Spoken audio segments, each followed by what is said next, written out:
I didn't see you there. Welcome to Ralph's Radical Surf School. You must be Genevieve and Nicole. My good friend Mickey from Vancouver told me you guys were interested in some surf lessons. Well, let's get started. Alright, one of the first things we should do is get our wetsuits on. So let's go. Okay, cool. Well, that was easy. But wait a minute. You guys are in Costa Rica. What am I thinking? You don't need wetsuits. That's some warm water breaks. Alright, cool. Now that we got that figured out, let's get down to the basics. I like to start out with this book, S is for Surfing. I feel there's a lot of terminology in here that will really help break down what you need to know. For instance, like A. A is for aerials, A-frames, and awesome. Or B. B is for beach breaks, backsides, and barrels. And the great part about this book is it has something called a glossary at the back. Now, a glossary kind of breaks down words that may be more in surfer terms. So like a barrel, a fast hollow wave, tubular. Also, this book has like parts of the surfboard, like the tail, the deck, the stringer, the nose, the rail, the fin, and the leash. We'll go over those a little bit more later on in the lesson. But for now, let's go check it out. Okay, if you look behind me, now we're at a beach with some radical waves. Now, you'll see the guy surfing there, but we're going to start you off with something called the whitewash. This water's kind of after the wave has broken and it pushes you back into shore. It will help get your center of gravity on the board and help keep you focused. The main key is keep a low center of gravity, knees bent, and make sure your feet are evenly in the center of the board or the stringer. Then you're going to transfer your weight from your front and back foot.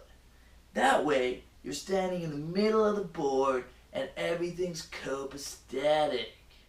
Okay, so the best part to practice of getting up on a wave is to actually lay the board on the sand, fin down, lay on your board, and paddle as if you're swimming.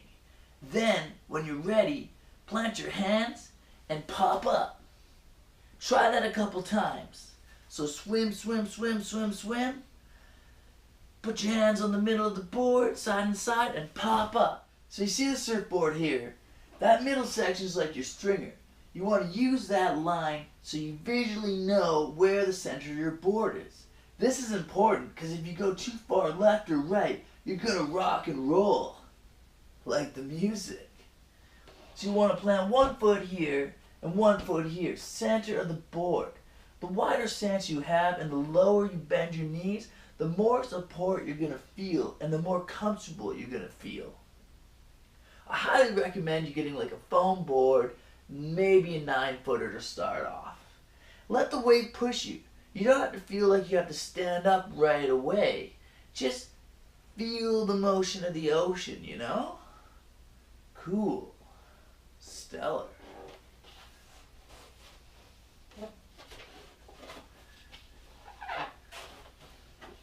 When it comes to carrying the board, you want to carry it so you look radical.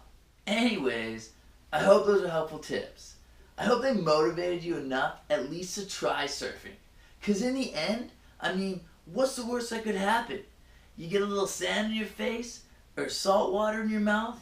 I mean, it doesn't matter if you get, like, catch a gnarly wave or if you just kind of hang out.